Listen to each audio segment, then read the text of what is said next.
Soybean बियाणे उगवले नसल्याने शेतकऱ्यांसाठी युवा स्वाभिमान पार्टी आक्रमक. बोगस कंपनीवर कारवाई व नुकसान भरपाईची मागणी.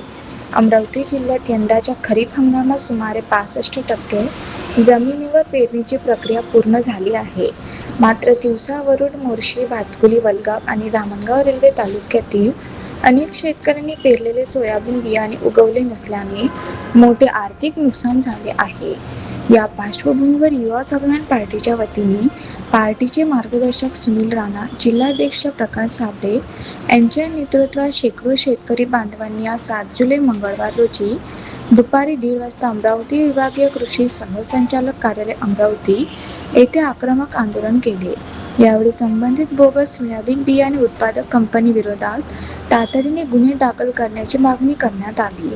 तसेच जमिनीची मशागत करणे, बियाणे खरेदी, पेरणी आणि इतर शेती कामांवर झालेला संपूर्ण खर्च शेतकऱ्यांना नुकसान भरपाईच्या स्वरूपात देण्यात यावा, अशा प्रमुख मागण्या करण्यात आल्या.